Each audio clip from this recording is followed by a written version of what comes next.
ಅರಸೀಕೆರೆ ತಾಲೂಕಿನ royal bike Riders ತಂಡದವರು ನಗರದ ಹೊರವಲಯದಲ್ಲಿರುವ ಕಸ್ತೂರಬಾ ಗೋಶಾಲೆಯ ಗೋವುಗಳಿಗೆ 100 ಕಟ್ಟು ಹುಲ್ಲಿನ ಮೇವು ನೀಡಿ ಗೋಮಾತೆಯ ಆಶೀರ್ವಾದ ಪಡೆದರು ಹಾಗೂ ತಮ್ಮ ತಂಡದ ಬ್ಯಾನರ್ ಅನ್ನ ಈ ಸಂದರ್ಭದಲ್ಲಿ ಲೋಕಾರ್ಪಣೆ ಮಾಡಿದ್ರು. ಇದೇ ರೀತಿ ಅರಸೀಕೆರೆ ತಾಲೂಕಿನ ಸುತ್ತಮುತ್ತಲಿನ ಸ್ಥಳಗಳಲ್ಲಿ ಅನೇಕ ಸಾಮಾಜಿಕ ಕಾರ್ಯಕ್ರಮಗಳನ್ನ ಮಾಡುತ್ತಾ ಬಂದಿರುತ್ತಾರೆ. ಇನ್ನೂ ಹೆಚ್ಚಿನ ಸಮಾಜಮುಖಿ ಕೆಲಸಗಳು ಮಾಡಲಿ ಎಂದು ಅರಸೀಕೆರೆ ಜನತೆ ಈ ರಾಯಲ್ಸ್ ರೈಡರ್ಸ್ ತಂಡದವರಿಗೆ ಅಭಿನಂದನೆ ಸಲ್ಲಿಸಿದ್ದಾರೆ. ನಂತರ ಮಾತನಾಡಿದ ರಾಯಲ್ ರೈಡರ್ಸ್ ತಂಡದ ಎಲ್ ದರ್ಶನ್, ರಾಯಲ್ ಬೈಕ್ ಮೂಲಕ ಅರಸೀಕೆರೆ ತಾಲೂಕು ಸೇರಿದಂತೆ ದೂರಿನ ಪ್ರೇಕ್ಷಣೀಯ ತಾಣಗಳಿಗೆ ಭೇಟಿ ನೀಡಲಾಗುತ್ತದೆ. ಸ್ಮಾರಕಗಳು, ಪ್ರವಾಸಿ ತಾಣಗಳು, ಅಂತರ್ಜಲ ಹಾಗೂ ಪರಿಸರ ಸಂರಕ್ಷಣೆ ನಮ್ಮ ತಂಡದ ಮೂಲ ಉದ್ದೇಶವಾಗಿದೆ ಎಂದರು. ಈ ಸಂದರ್ಭದಲ್ಲಿ ಎಸ್ವಿಪಿ ಸತೀಶ್, ವಸಂತ್ ಕುಮಾರ್, ಶ್ರೀಕಾಂತ್, ಚಂದನ್, ಚಂದ್ರು, ಓಂಕಾರ, ಛಾಯಾಕಿರಣ್, ಅವಿನಾಶ್ ನಾಯ್ಡು, ರಾಜೇಗೌಡರು, ಬಿಂದು ಗಾಣಿಗ ಭಾಗವಹಿಸಿದ್ರು. ವರದಿ ಜಿ ಬಾಲಕೃಷ್ಣ, ಅರಸೀಕೆರೆ.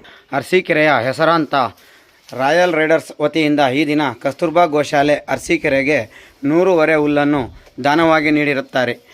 ಮಾನ್ಯ ರಾಯಲ್ ರೈಡರ್ಸ್ ಅರಸೀಕೆರೆ ಯುವ ತಂಡಕ್ಕೆ ಕಸ್ತೂರ್ಬಾ ಗೋಶಾಲೆ ವತಿಯಿಂದ ತುಂಬು ಹೃದಯದ ಧನ್ಯವಾದಗಳು.